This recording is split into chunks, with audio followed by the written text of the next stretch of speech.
Buenos días. A nombre de Aldesa quiero darles la más cordial bienvenida a este primer espacio de análisis, cuyo objetivo es promover el mayor conocimiento de temas de interés, tanto en lo que se refiere a mercados internacionales como locales. En esta primera ocasión vamos a analizar el desempeño de los mercados bursátiles mundiales durante este inicio de año y su significado para Costa Rica. Para el desarrollo de este tema está con nosotros Hernán Varela, quien es jefe de estrategia de Aldesa. Hernán, bienvenido y sin más preámbulo te cedo la palabra. Muchas gracias, María. Como señala María, el tema al que vamos a desarrollar es comportamiento de mercados bursátiles mundiales en 2016 y su significado para Costa Rica. Durante estos primeros 2 meses de 2016, los principales índices bursátiles han caído alrededor de un 20%, un movimiento que no habíamos visto desde la crisis de deuda de la eurozona, ¿verdad? Es decir, es un movimiento importante, es un retroceso en el valor de todas estas acciones, y básicamente la idea del webinar, como señalaba María, es ver cuáles son los factores que han generado este comportamiento y cómo impacta a Costa Rica, ¿verdad? En general no se puede señalar uno, ¿verdad? Que sea el que solo esté afectando, sino es una combinación de factores que están incidiendo sobre el sentimiento de los inversionistas. Por un lado está la caída en los precios del petróleo, la situación de China, el crecimiento de Estados Unidos, la Reserva Federal y las decisiones que ha tomado, así como las decisiones de otros bancos centrales. Eh, Todo esto vamos a ver cuál es el impacto que tiene para nuestra economía y algunas de las variables más importantes del país. Comencemos entonces con el primer factor, que es la caída en precios del petróleo. Como ustedes saben, los precios del petróleo se han desplomado en los últimos meses, ¿verdad? El precio del barril de petróleo ha presentado una de las caídas más grandes de la historia. De hecho, no veíamos un movimiento así desde la crisis de 2008, y más atrás habría que irse a mediados de los años 80, que fue cuando también hubo un exceso de producción y se desplomaron los precios. Esta caída obedece a un aumento en la producción que generó un exceso en el crudo, ¿verdad? Como podemos ver en este gráfico, la oferta supera la demanda, por lo que todo este petróleo que no es consumido es guardado en reservas y es parte de lo que está generando esta presión a la baja. El aumento en la producción obedece al desarrollo de tecnologías en América del Norte, ¿verdad? Particularmente la tecnología conocida como fracking, que es una técnica que permite extraer petróleo de áreas que antes se creía que no era posible, ¿verdad? Esto ha venido de la mano de un aumento en la producción por parte de países miembros de la OPEP, que al ver un participante que está tomando cada vez más parte de su mercado, ellos quieren sacarlo del mercado, ¿verdad? Entonces por eso también ellos han propiciado esa baja en los precios de las materias primas, particularmente el petróleo, ¿verdad? Esta caída, ¿verdad? Que está en la parte que a veces parece confundir un poco a la gente, porque esta caída del petróleo es negativa para los mercados, cuando más bien debería de ayudar al consumo del mundo que no es productor, que uno creería que es la parte más importante, ¿verdad?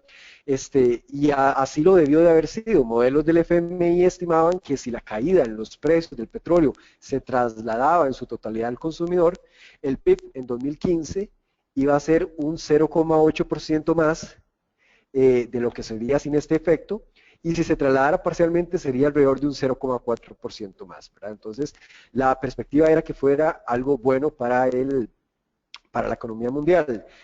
Y lo fue en realidad. Las mejoras en la eurozona, la venta de carros en Estados Unidos, el consumo en Centroamérica y particularmente el consumo tan fuerte que se ha presentado en Costa Rica, son gracias a esta coyuntura de bajos precios en, en el petróleo, ¿verdad? Y particularmente la gasolina. Entonces, ¿qué pasó? Porque hay esta correlación, como podemos ver en este gráfico, entre los mercados accionarios y el petróleo. Es decir, ¿por qué cae el petróleo y también caen los mercados accionarios? Hay varias razones. Primero, Estados Unidos, así como es un consumidor, por lo que se ve beneficiado por esta coyuntura, también es un productor, ¿verdad? Entonces hay una reducción en la inversión en energía, ¿verdad?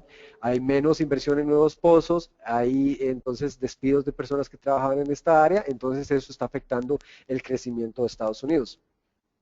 Otra parte importante es que una parte de lo ahorrado no se está gastando del todo, ¿verdad? Es decir, los estadounidenses se han estado ahorrando, no están gastando todo eso que se están ahorrando cuando van a llenar el tanque de gasolina. Y esto debido a que el consumidor estadounidense es ahora un poco más cauto, ¿verdad? Que antes de la crisis, entonces no sale a gastar tanto, sino que se ha ahorrado, ¿verdad? Entonces lo que hemos perdido, por así decirlo, en un lado no se ha trasladado al 100% debido a que una parte se ha ahorrado. Aparte de economías importantes en recesión como la brasileña o la rusa, que en algún momento fueron motores importantes de la economía global. También hay un problema por el peso de empresas energéticas en índices accionarios, ¿verdad? Obviamente muchas de las acciones de energía que está dentro de este índice, el SP500, han caído de precio, ¿verdad? Porque hay menos expectativas de ingresos de las empresas que están en ese sector. Y finalmente, la deuda de gobiernos y empresas muy relacionadas con las materias primas preocupan a los inversionistas, sobre todo la posibilidad de que hayan defaults, es decir, que hayan impagos de deuda o incluso de países, ¿verdad? Por ejemplo, Venezuela es un país que ha estado muy golpeado y que algunos especulan que tal vez en algún momento podría entrar en default si no sube el precio del petróleo, ¿verdad? Entonces, esas son varias de las razones de por qué se ha dado esa correlación que, como señalamos acá, ha alcanzado el 0,9 de un máximo de 1, ¿verdad? Es decir, se mueven a la misma dirección y casi que paso a paso, tanto las acciones como el petróleo, ¿verdad? Aparte también hay un efecto psicológico, ¿verdad? La gente piensa, si el petróleo se está cayendo es porque debe haber algo detrás, es porque la economía global se está desacelerando muy rápidamente, ¿verdad? A pesar de eso, como podemos observar en este gráfico, que son los precios del petróleo y las rayas son las diferentes recesiones desde 1970, las recesiones han estado más ligadas o han sido precedidas más bien por subidas en los precios del petróleo más que caídas, ¿verdad?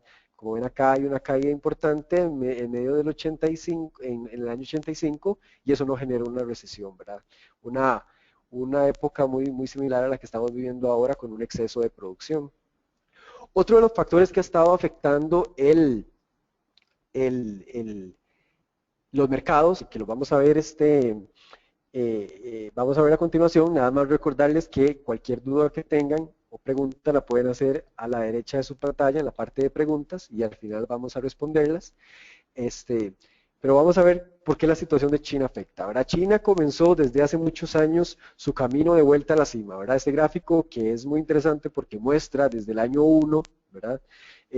Cómo China tenía un porcentaje o una parte del pastel importante, ¿verdad? Del PIB mundial, cómo lo fue perdiendo a medida en que otras economías occidentales tomaban fuerza y de cómo lo ha ido recuperando, ¿verdad? Para recuperar ese espacio ha hecho grandes inversiones, ha generado infraestructura muy importante, ¿verdad? Toda esta infraestructura lo que hizo fue demandar grandes cantidades de materias primas, desarrollar grandes ciudades para que las personas puedan venir de la parte provincial hacia la ciudad. No obstante, ese crecimiento que era solo inversión y construcción no era sostenible, ¿verdad? Por lo que el gobierno comenzó a moverse hacia uno basado en consumo. Y eso tiene implicaciones, ¿verdad? Al cambiar de modelo, el gobierno se enfrenta a una maniobra difícil de ejecutar, ¿verdad? Porque una parte se está desacelerando, que es la tradicional, y otra es la que tiene que crecer y más bien comenzar a suplantar la primera, ¿verdad? Con esto el boom de commodities, es decir, de materias primas, llegó a su fin. China de repente dejó de comprar todo lo que hubiera y este tipo de modelos está relacionado o generalmente tiene un crecimiento más modesto, ¿verdad? Entonces eso es parte de lo que ha preocupado un poco a los inversionistas y a los mercados en general. Como ven, este dato de crecimiento del PIB sí presenta una tendencia negativa, a pesar de que el PIB ahora es más grande, sí se muestra esta tendencia, digamos, hacia la desaceleración, lo que genera algunas alarmas. Esto ha creado, obviamente, o ha tenido un impacto innegable en los mercados de materias primas y en los países que las exportan, ¿verdad? China era el mercado de la mitad del concreto, de aluminio, del níquel, del acero, del cobre del mundo, es decir, ellos compraban la mitad de todo lo que se producía y ahora están en un proceso donde están diciendo que ya no necesitamos tanto de eso, sino que más bien queremos que, que nuestra población consuma, ¿verdad? De esta forma, el índice que sigue el precio de las materias primas calculado por Bloomberg, que es una plataforma de negociación, se desplomó a niveles cercanos a los fines de los años 90, es decir, el retroceso ha sido importante, ¿verdad? Aparte hay indicadores que sí encienden alarmas, ¿verdad? Y preocupan a los inversionistas. La manufactura, por ejemplo, lleva 6 meses continuos de contracción, ¿verdad? Lo que demuestra que hay un sector de la economía que sigue debilitándose. Las exportaciones a enero, por ejemplo, cayeron un 6 y las importaciones se redujeron un 14. Se han presentado salidas de capitales, ¿verdad? A medida en que la moneda local, el yuan, se devalúa, la gente comienza a sacar capitales y a cambiarlos por dólares y esto también ha generado cierto nivel de estrés ahí. Existen reportes además de aumentos en créditos morosos, ¿verdad? Y finalmente el mercado accionario presenta movimientos violentos. Y aquí lo señalamos en amarillo porque esta es una parte muy importante de este capítulo, por así decirlo. Y es que el mercado accionario se ha movido bastante fuerte, ¿verdad? Y estos movimientos preocupan debido a la posibilidad de que estén generando fracturas mayores a las estimadas en el modelo chino, ¿verdad? Donde uno ve que un mercado accionario se desploma tanto, uno supone que hay algo mal que está ahí, ¿verdad? No obstante, hay que tomar en cuenta que el mercado accionario chino no representa lo que representa el mercado accionario para Estados Unidos o también el accionario para Japón, ¿verdad? Es un mercado donde muy poca población está invertida, ¿verdad? Por lo que el desplome no debería de incidir tanto en el consumo.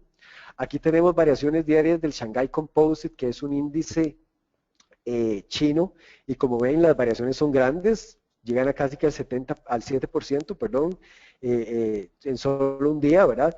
Y de hecho, China a inicios de enero lo que hizo fue implementar un dispositivo que cuando los mercados se caían a estos niveles, se detenía la negociación y eso se cree que más bien perjudicó, ¿verdad? Porque la gente casi que entraba en una carrera por vender, ¿verdad? Antes de que se cerrara el mercado.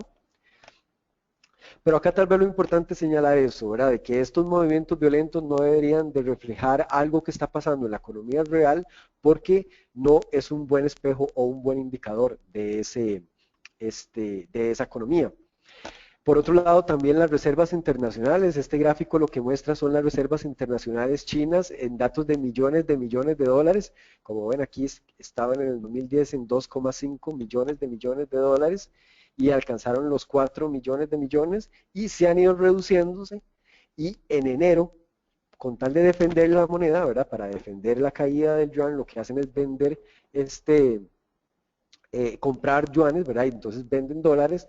Para esto se gastaron 100.000 millones de estas reservas, ¿verdad? Entonces, esta pérdida de reservas también genera un poco de nerviosismo entre inversionistas, suponiendo que qué pasaría si ellos no pueden seguirla defendiendo, ¿verdad? La moneda. Por el lado positivo, el país se mantiene en la senda de cambio de modelo, ¿verdad? Y así lo vemos, de que es un cambio de modelo que toma tiempo, ¿verdad? Y está haciendo, digamos, va en el camino adecuado, ¿verdad? Y el ISM de servicios que mide este sector crece, las ventas al por menor crecen encima del 10%, las reservas, como vimos anteriormente, aún son suficientes para seguir defendiendo el mercado. A diferencia del mercado accionario, un indicador importante para el consumo en China, que es los precios de las viviendas, que es este gráfico que tenemos a la derecha, se mantiene estable. Aún hay espacio para bajar tasas de interés, a diferencia del mercado desarrollado o el mundo desarrollado en China, aún hay espacio, ¿verdad? Antes de bajar más para bajar más las tasas de interés. Entonces, en realidad, el cambio de modelo debería de seguir. Ahí la pregunta es qué tanto puede desacelerarse esa otra parte manufacturera, que es como la vieja economía, ¿verdad? Pero este es otro de los factores que ha estado impactando los mercados y que es el responsable de ese ajuste que hemos estado viendo. Y de nuevo vuelve a ser la pregunta, ¿podrán las autoridades chinas hacer una transición segura y tranquila al mismo tiempo en que sostiene el crecimiento económico de ese importante jugador, ¿verdad? Esa sigue siendo la gran pregunta. Como ven en este gráfico, el aporte de China es importante, ¿verdad?, para la economía y para la economía global, ¿verdad? Entonces, obviamente, una desaceleración de este país claramente impactaría el mundo. En cuanto a otro de los factores, ¿verdad?, que está generando esas dudas es el crecimiento de Estados Unidos, ¿verdad? Hay algunos analistas que incluso hablan de una potencial recesión en Estados Unidos, ¿verdad? Y de cómo los mercados podrían estar descontando ese escenario. Para hablar un poco de esto, comencemos, digamos, con 2015, cómo fue, ¿verdad? Y la palabra clave fue divergencia, es decir, a medida en que el mundo se desaceleraba, Estados Unidos presentaba un mejor crecimiento y mejores perspectivas, ¿verdad? Las casas, las ventas de casas, como ven en este gráfico, claramente presentan una tendencia superior a la que vimos en enero, ¿verdad? Y de igual forma, el país comenzó o continuó, ¿verdad?, durante todo el año creando empleos. Aquí este gráfico de abajo muestra la creación de empleos de cada mes y este verde es el promedio trimestral y como ven se ha mantenido por encima de los 200,000 plazas cada mes, lo que señala que la economía estaba bien y estaba lista para ese movimiento que la Reserva Federal quería hacer, es decir, subir tasas de interés, ¿verdad? Eh, la expectativa de subida de tasas de interés en Estados Unidos fortaleció al dólar contra la mayoría de monedas fuertes, ¿verdad?, el euro, el yen, lo que hizo más caras las exportaciones estadounidenses y afectó al sector manufacturero, ¿verdad? Pero esto es algo que la Fed, es decir, la Reserva Federal ya tenía incluido dentro de sus análisis y como ven, ya ellos tienen un modelo donde señalan cuál es el efecto de una subida del 20% del dólar en su economía. Como ven, durante varios trimestres se ve un impacto neto en las exportaciones negativo, ¿verdad? Un impacto negativo en las exportaciones y aparte también en la inflación, ¿verdad? Pero dura incluso hasta 12 trimestres más, ¿verdad? Entonces sí es un impacto importante y esto es con un 20% de apreciación. La apreciación en Estados Unidos fue del 25%, ¿verdad? Entonces fue todavía mayor. Adicionalmente, esta fortaleza del dólar afecta a las ganancias de empresas en mercados internacionales, ¿verdad? Que tienen que luego dolarizar sus ingresos en mercados como Brasil o Rusia. Un dólar fuerte lo que hace es que afecta las ventas en mercados internacionales y también las hace más caras, ¿verdad?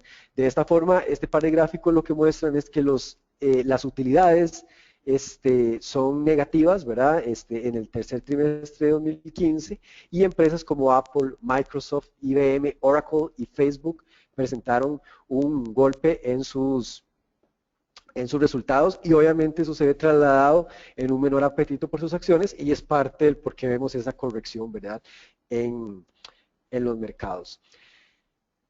Como les comentaba, esta apreciación del dólar lo que hace es afectar las exportaciones, ¿verdad? Y la FED lo conocía y lo ha modelado en el gráfico que vimos anteriormente. Y esto ha comenzado a afectar el sector, la industria manufacturera en Estados Unidos, ¿verdad? Aparte de la menor inversión en el sector energético, que obviamente ya no es tan rentable como lo era cuando el petróleo estaba alrededor de $100. De esta forma, el índice ISM de manufactura presenta un nivel de contracción, es decir, la manufactura en Estados Unidos se está contrayendo, ¿verdad? Producto de estos dos factores. Y uno muy importante, como les comentaba, es la menor inversión en energía, ¿verdad? La estrategia de la OPEP de reducir los precios para sacar del mercado a los productores estadounidenses, aunque ha tomado tiempo, ha sido efectiva en reducir la inversión. Aquí en este gráfico de la derecha podemos ver el número de plataformas petroleras, que es un recuento que hace la empresa Baker Hughes, donde pueden ver que en el último año se han reducido en 1.429 plataformas en Estados Unidos, ¿verdad? Esto lo que implica es que es menos inversión, gente despedida, ¿verdad? Y obviamente esto ha estado impactando el crecimiento de Estados Unidos. De esta forma, como ven en este gráfico que realiza la Reserva Federal de Filadelfia, hay algunos estados de Estados Unidos que incluso ya están presentando crecimientos negativos y están concentrados principalmente en países, en estados donde el fracking, es decir, esta extracción de petróleo con nuevas tecnologías, era fuerte antes, ¿verdad? Como Wyoming o Dakota del Norte, ¿verdad? Entonces, mucho del problema está relacionado con el petróleo, es decir, con uno de los factores iniciales de esta presentación. A pesar de esto, y es una parte positiva, ¿verdad? El crecimiento del sector de servicios se mantiene fuerte, ¿verdad? De hecho, aquí como podemos ver, la línea roja es la de el ISM de servicios y la amarilla es la de manufactura. Como ven, se sigue creciendo. Estos dos indicadores tienden a predecir recesiones, ¿verdad? Entonces sí es importante darles seguimiento, ¿verdad? Y sobre todo por la tendencia que están presentando ambos, ¿verdad? Tampoco es que el de servicios está con una tendencia al alza, de hecho presentó una corrección. No obstante, es importante señalar que caídas en ISM en manufactura no necesariamente predicen recesiones, como ven en esta gráfica acá en 2012, ¿verdad? Que la parte de manufactura se contrajo, pero la de servicios se mantenía fuerte, entonces no afectó. De esta forma, mucho de lo que va a depender que Estados Unidos se desacelere más o no es el consumidor, ¿verdad? Si el consumidor se mantiene positivo y sigue consumiendo, esto va a hacer que, o va a evitar que Estados Unidos entre en una recesión. Y hasta el momento parece estarlo, ¿verdad? Las encuestas que miden la confianza se mantienen en máximo desde la crisis de 2009. La confianza que calcula la Universidad de Michigan y el Conference Board, como ven, está en niveles bastante altos en comparación a donde estábamos en 2009, ¿verdad? Entonces, esta desaceleración que está presentando la economía estadounidense y ese riesgo potencial de que sea una recesión es otro de los factores que ha estado impactando los mercados accionarios. Recordarles que a la derecha pueden hacer las preguntas, si tienen alguna las podemos ver al final de la presentación. Otro de los factores que ha estado impactando los mercados es la Reserva Federal, ¿verdad? Como ustedes saben, en diciembre tomó la decisión de subir su tasa de política monetaria. El asunto con la subida de tasas es que no suele venir una sola, ¿verdad? Siempre es un proceso y es decir, que son varias. A pesar de las promesas de la entidad de que el movimiento va a ser gradual durante diferentes discursos, los pronósticos internos todavía muestran 4 subidas de tasas este año.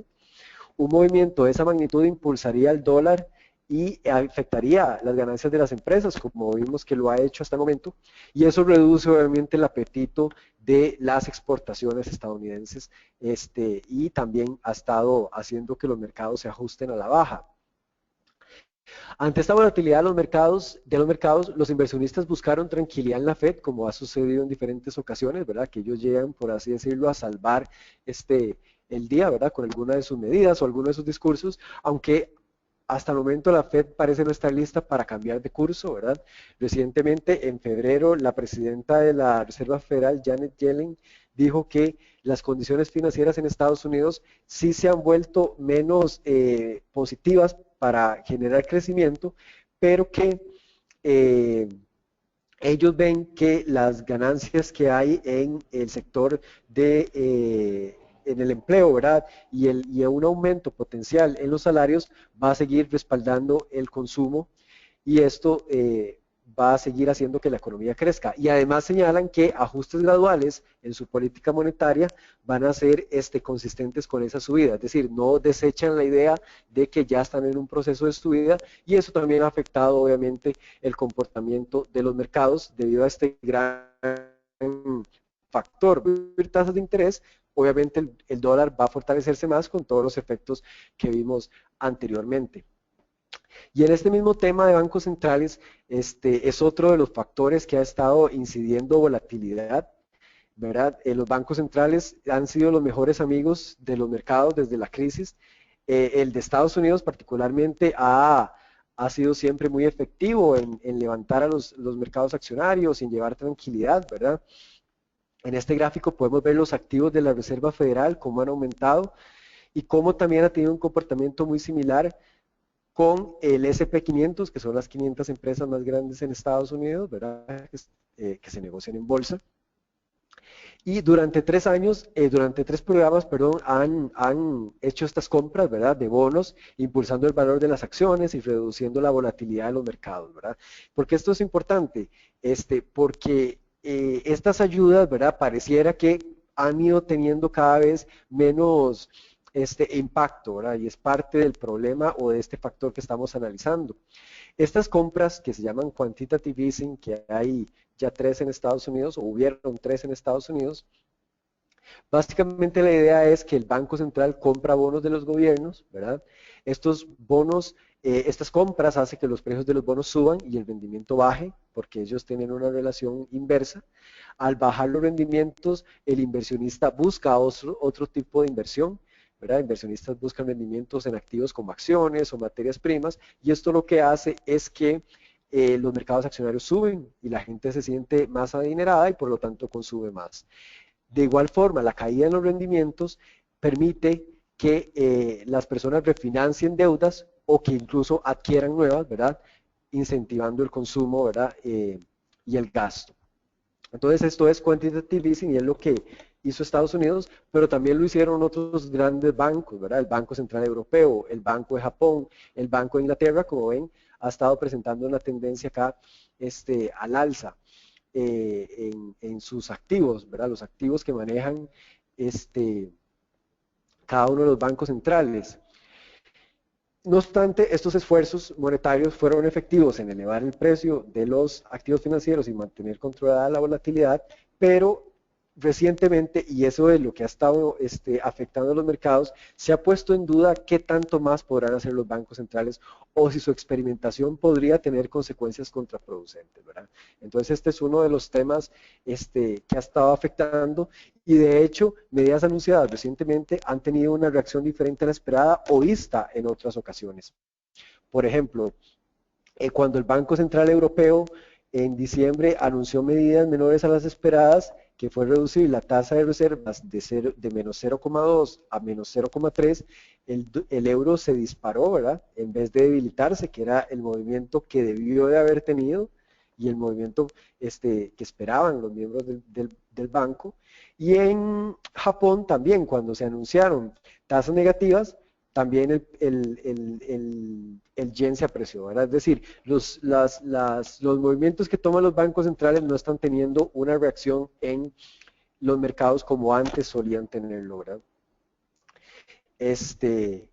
Además de las consecuencias negativas de esta experimentación, ¿verdad? Sobre las entidades financieras. Por ejemplo, los bancos centrales de Europa, Japón y Suecia han implementado tasas negativas a los depósitos. Estos depósitos es básicamente que si yo tengo dinero guardado en el Banco Central, me cobran una tasa por tenerlo ahí en vez de tenerlo prestado a empresas o personas, ¿verdad? Estos costos no pueden ser trasladados a las personas porque obviamente si alguien va a un banco y guarda dinero y le dicen que más bien les van a cobrar, obviamente la gente prefiere comenzar a guardarlo en la casa, ¿verdad? Entonces estos costos no pueden ser trasladados, por lo que se ve impactado el resultado financiero de las entidades financieras, ¿verdad?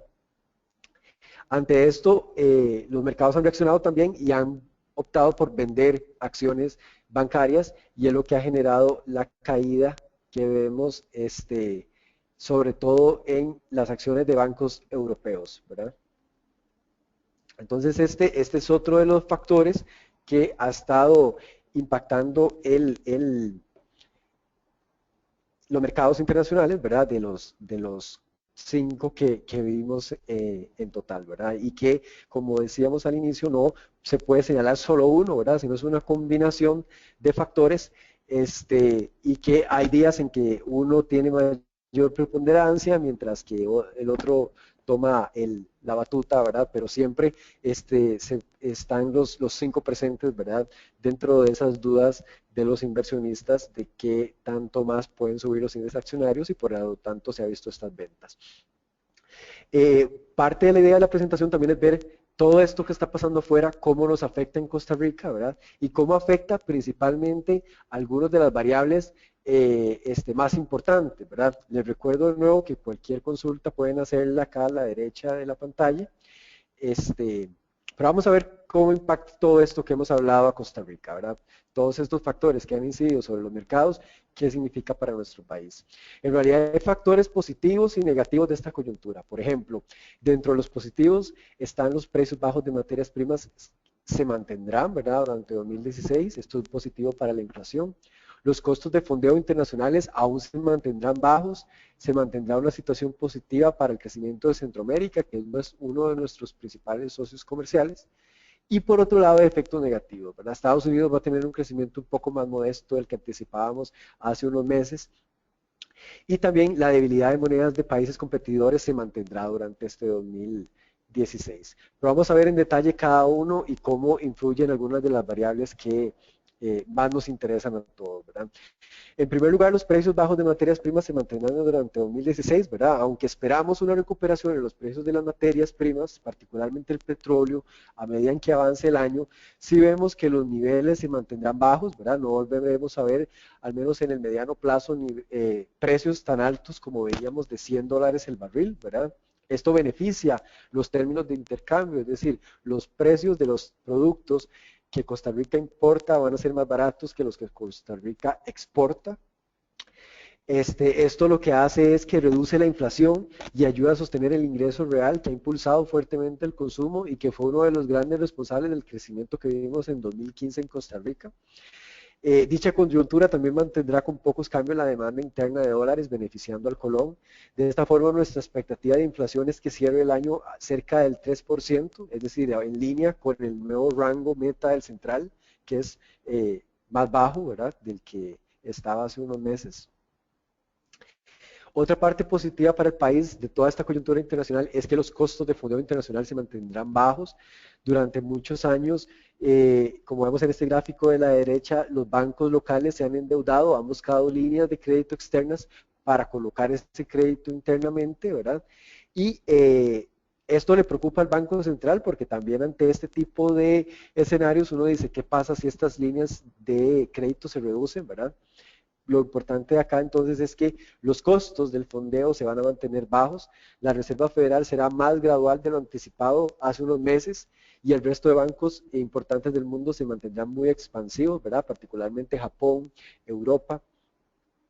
De esta forma, las tasas de interés de referencia y los costos de fondeo de líneas de crédito se mantendrán o subirán muy lentamente. Esto seguirá manteniendo el atractivo del endeudamiento en dólares a pesar de las medidas internas por desincentivarlo, ¿verdad? A medida en que sea más barato endeudarse en dólares, la gente va a seguir optando por esa opción, más aún con un tipo de cambio con pocos movimientos. Otra de las partes positivas es que se mantendrá una situación positiva para el crecimiento de Centroamérica, ¿verdad? Costa Rica exporta mucho a Centroamérica y esta área se ha visto beneficiada, igual que el país, por los bajos precios de las materias primas, ¿verdad? Porque son igual importadores netos, no son productores, ¿verdad? De hecho, la CEPAL espera tasas de crecimiento importantes para este 2016, ¿verdad? Y más si las comparamos con tasas como las que se espera para Brasil o Colombia, ¿verdad? Estas mejoras en términos de intercambio seguirán apoyando el consumo interno de todas estas economías y el crecimiento puede ser tal vez un poco menor debido al menor empuje de Estados Unidos, no obstante sí se ven buenas perspectivas, ¿verdad?, para toda la región y esto es algo positivo para el país, ¿verdad? Ahí de esta forma tendríamos las partes positivas, ¿verdad? Pero también la coyuntura, como decíamos, genera algo negativo. Una es que Estados Unidos va a tener un menor crecimiento del anticipado hace unos meses, ¿verdad? No obstante, en 2016 seguiremos viendo en las cuentas nacionales una mejora a medida en que se diluyen los efectos de la salida de Intel y del Niño, aunque sí un poco impactado por este menor crecimiento de Estados Unidos. De esta forma, para 2016 esperamos un crecimiento de Costa Rica del 3,63%, liderado principalmente por el área de servicios, pero también, como pueden ver en el gráfico de la derecha, una recuperación de la manufactura y también una recuperación de la agricultura, ¿verdad? Debido a estos dos efectos que se han ido diluyendo y el Niño se espera se diluya alrededor de abril. Entonces esto es un factor de crecimiento importante. Otro de los factores negativos, por así decirlo, es la debilidad de las monedas de países competidores. Esta se mantendrá, ¿verdad? Aunque esperamos que algunas de las fuerzas que presionaron a la apreciación del colón en 2015 pierdan fuerza, la mayor demanda interna de dólares para la factura petrolera y la baja inflación harán que el colón solo se deprecie o devalúe alrededor de un 2%, ¿verdad? Muy lejos de la devaluación que presenta nuestros competidores principales. como pueden observar en el gráfico de la derecha, ¿verdad? Donde se ve que países como México, Perú, Chile, Brasil, Colombia, Costa Rica, perdón, en Malasia presentan grandes devaluaciones, mientras que Costa Rica solo presentará una devaluación de alrededor del 2%, ¿verdad? Entonces, como ven, digamos, en neto, las condiciones internacionales hasta el momento parecieran ser beneficiosas para el país, ¿verdad? Siempre y cuando Estados Unidos no presente una fuerte desaceleración o que China digamos, presente algún aterrizaje forzoso, como es que le llaman a ese escenario, digamos, pesimista de China, ¿verdad? Si esos dos condiciones no se dan, en suma, el país debería haberse beneficiado porque seguimos teniendo bajas tasas de interés internacionales, seguimos teniendo menores presiones en la inflación y por lo tanto esto nos sigue ayudando a nuestros socios, ¿verdad? Principalmente los centroamericanos y también nos ayuda internamente porque el consumo se mantiene muy bollante, ¿verdad? Ahí ese sería esa sería toda la presentación. Este, Sí, le agradecemos con esto a Hernán por su presentación y vamos a pasar ahora a un espacio de preguntas, donde la primera dice, ¿cuál es el impacto que tendrá Irán una vez que salga al mercado petrolero? Hernán, ¿nos ayudas con esta primera consulta? ok, sí, es correcto.